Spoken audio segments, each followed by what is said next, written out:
इसलिए कि इस पृथ्वी का जो सरफेस है वो आप जानते हैं कि 2/3 एरिया जो है वो पानी है। अच्छा, हमको सिखा रिया है। 1/3 जो इस पर का सरफेस एरिया है वो भूमि है, जिस पर के जीवन संभव है। पानी के लेयर पर जीवन संभव नहीं है। तो अल्लाह ताला ने इस आयत करीमा में ये कहा है कि उसने तुम्हारे लिए भूमि को फर्श, प्लेटफॉर्म बनाया है जिस पर के जीवन संभव है। कोई सेंस है इस बात की? यदि ये प्लेटफॉर्म नहीं होता तो मनुष्य का इस धरती पर जीवन संभव नहीं होता। कुछ भी इस व्यक्ति ने खुद से अपनी व्याख्या कर डाली है। पृथ्वी को फर्श की तरह बिछाया गया है। वो क्यों बिछाया गया है ना, क्योंकि अल्लाह मियाँ को पता था, क्योंकि 2/3 पर पानी है, बाकी पर जमीन बिछानी थी, क्योंकि जल पर तो नहीं रह सकते। कुरान में ऐसा कहाँ आया है दोस्तों? कहीं नहीं आया है। पृथ्वी का घूमने का जिक्र नहीं आया है।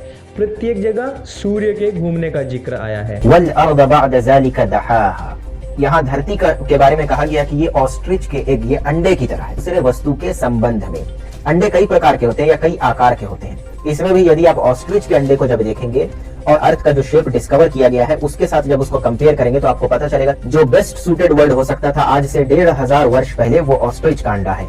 आइए बात कर लेते हैं हम कि जहां पर इन्होंने बताया है कि 7930, वाह क्या बात बताई है। दहाहा लिखा हुआ है और दहाहा का मतलब होता है ऑस्ट्रिच का अंडा, शुतुरमुर्ग का अंडा। अब भाई साहब की अपनी व्याख्या अलग ही चल रही है। आइए देख लेते हैं कुरान पाक में क्या लिखा हुआ है। अरे बाप रे, ये तो धोती खोल रहा है। ये देखिए, कुरान में साफ लफ्जों में लिखा है कि फिर हमने धरती को फैलाया। आइए देखिए दूसरी कुरान की भी आयत को देख लेते हैं, उसमें क्या लिखा है। धरती को फैलाया, कहीं पर इस बात का जिक्र नहीं है कि समुद्र का इतना हिस्सा है या पृथ्वी का इतना हिस्सा है, इसलिए हमने पृथ्वी पर ही अलग से फर्श बिछाया। दोस्तों वैसा तो कहीं भी नहीं है। दोस्तों इस झूठे इंसान की सबसे बड़ी झूठपंथी यही पकड़ी गई कि दहाहा का मतलब यहाँ पर शुतुरमुर्ग का अंडा नहीं दिया गया है। केवल पृथ्वी को हर जगह फैलाने, लपेटने और फैलाने की ही बात लिखी गई है। आर्य समाज के लोग ये कहते हैं कि उनके यहाँ बहुत ज्ञान विज्ञान है, लेकिन जब आप उनके ग्रंथों को विशेष रूप से यदि आप वेदों के बारे में बात करेंगे, वेदों में जब इस बात को सर्च करेंगे तो पता ये चलेगा कि उसमें कोई एक मंत्र भी ऐसा नहीं है।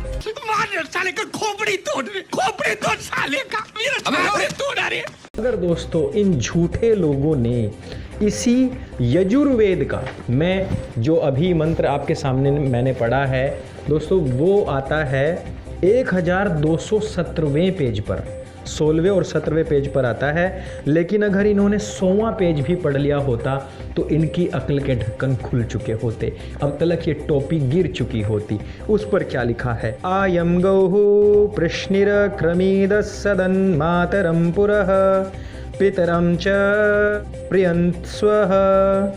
अर्थात यह प्रत्यक्ष गौहु अर्थात गोल रूपी पृथ्वी पालन करने वाले सूर्य लोक के पुरः अर्थात आगे आगे, गोलाकार में आगे आगे अपने ऊपर जलों के साथ, यानी कि पृथ्वी अपने ऊपर जलों के साथ, उसके ऊपर जल भी हैं, सहवर्तमान अच्छी प्रकार से चलती हुई अंतरिक्ष अर्थात आकाश में चारों तरफ, सूर्य के चारों तरफ घूमती है।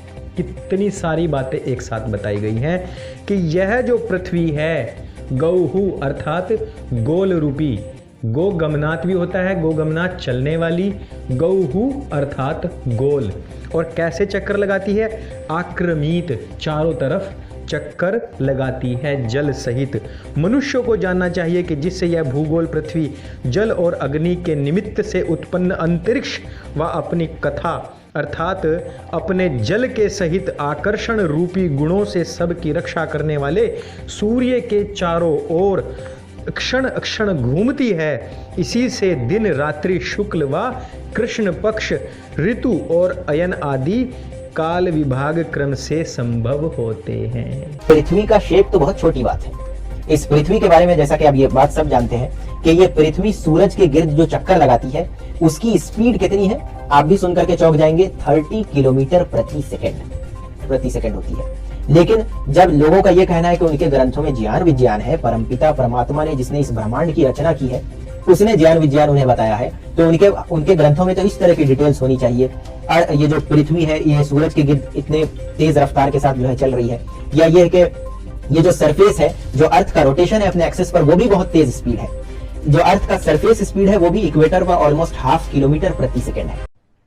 अरे कहना क्या चाहते हो? जिस पुस्तक का मैंने 100वां पेज पढ़ा है, यदि ये उसकी भूमिका भी पढ़ लेते तो दोस्तों उसकी भूमिका में बड़े प्यार से समझाया गया है कि किस प्रकार से त्रिय ब्राह्मण और गोपत ब्राह्मण में भी आया है कि स वा एष न कदाचनास्त मेति नो देती, अर्थात कहा गया है कि पृथ्वी जब घूमती है तो उसका जो जो अंश सूर्य के सामने आता है वही वही प्रकाशित हो जाता है, वहाँ वहाँ दिन होता है, और जो अप्रकाशित रह जाता है वहाँ वहाँ पर रात्रि होती है। सूर्य के चारों ओर चक्कर लगाने और पृथ्वी के अपने धुरी के चारों ओर घूमने का प्रमाण हमको यहाँ से मिल जाता है। सायणाचार्य ने इसी की व्याख्या करते हुए दोस्तों जब बताया ऋग्वेद के 1:71 का और ऋग्वेद के 1:50 का, जब भाष्य किया तो उन्होंने कहा योजना नाम सहस्रे द्वे द्वेशते द्वे च योजने एकेन निमिषार्धेन क्रममाण नमोस्तुते, अर्थात आधे निमेश में 2202 योजन का मार्ग भ्रमण करने वाले हे प्रकाश मैं तुमको नमन करता हूँ। योजन की पूरी डिटेल आपको साइड में मिल जाएगी, मल्टीप्लाई करके देख लेना आपके साइंटिस्ट क्या कहते हैं इसके विषय में कि प्रकाश की चाल क्या है। दोस्तों इससे अधिक मैं और क्या कहूँ कि वेदों में सूर्य के आकर्षण बल तथा पृथ्वी के आकर्षण बल को अलग अलग बताया गया है। बल्कि इसके आगे इस यूनिवर्स में जो ये गैलेक्सी सेलेस्टियल बॉडीज घूम रही हैं, इसके बारे में चैप्टर नंबर 36 सूरह यासीन में अल्लाह ताला ने एक आयत में यह कहा है कि वकुल्लुन फी फलकी यस्बहून, इस कायनात में ये जितने भी ग्रह हैं, ये सूर्य है और जितने सैटेलाइट्स हैं, ये सब आसमान में अपने एक्सिस पर घूम रहे हैं। झूठे बंदे ने कहा है आयत नंबर 36-40 कहा है कि सारे के सारे जो ग्रह नक्षत्र हैं वो अपनी अपनी कक्षाओं में तैर रहे हैं, ऐसा कुरान में लिखा है। और जितना स्पेसिफिक और साइंटिफिक कुरान ने बोला है वैसा तो कहीं से लेके कहीं तक भी बोला नहीं गया है। भाई साहब अगर आप इसकी पूरी व्याख्या पढ़ लोगे ना हार्ट अटैक से मर ही जाओगे। अब मैं इसकी व्याख्या आपको पढ़कर सुनाता हूँ, जरा दिल थाम कर बैठना। इसमें लिखा क्या है, केवल और केवल सूरज चांद की बात चल रही है।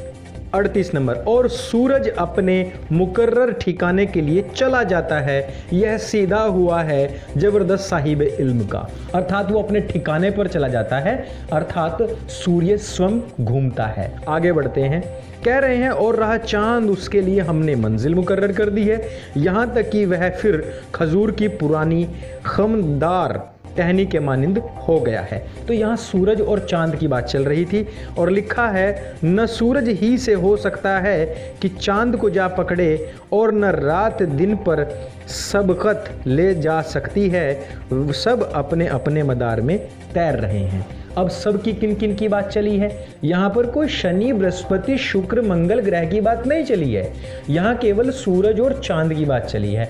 और जहाँ पर दो हुए वो हो गया बहुवचन, और वहाँ पर कह दिया गया सब अपने अपने मदार में तैर रहे हैं। और भाई साहब ने क्या पकड़ लिया, यानी कि सूर्य क्या, चंद्र क्या, पृथ्वी क्या, मंगल क्या, बृहस्पति क्या, शनि क्या, सबको मैं ऐसे झूठ मूठी लपेट लूँगा। मुझे एक सलाह देनी है इस भाई को कि इसको अपनी कुरान खुद से लिख लेनी चाहिए और हो सके तो अपना साथ ही साथ एक फिरका भी बना ले। ये किताब है, कुरान में शब्द आए हैं युकव्विरुल लैल अलन नहार, वो रात को दिन पर लपेटता है, व युकव्विरुन नहार अलल लैल, और दिन को रात पर लपेटता है। अब रही बात कि कुरान में पृथ्वी कैसी है। कुरान में पृथ्वी इसी प्रकार से है जिस प्रकार से उसको लपेटा जा सके। दिन और रात लपेटने की बात मेरे सामने आई, मुझे इतनी हंसी आई। गोल पर ही नहीं, पेंसिल पर भी कुछ भी चीज़ लपेटी जा सकती है। और ये सब कुछ जितना भी है केवल मनगढ़ंत है, इस व्यक्ति की खुद की सोच है, उसमें किसी का कोई योगदान नहीं है। और ख़ास तौर पे मोहम्मद साहब का तो बिल्कुल भी नहीं है। ऐसे व्यक्तियों को वो पकड़ के जूते मारें, इस बात की मैं गारंटी लेता हूँ। तो दोस्तों, यहाँ तक रही वेद और कुरान की बात। वीडियो आपको कैसी लगी कमेंट करके ज़रूर बताइएगा, और ऐसे अक्ल से बंद लोगों के पास तक ये वीडियो अवश्य पहुँचाइएगा।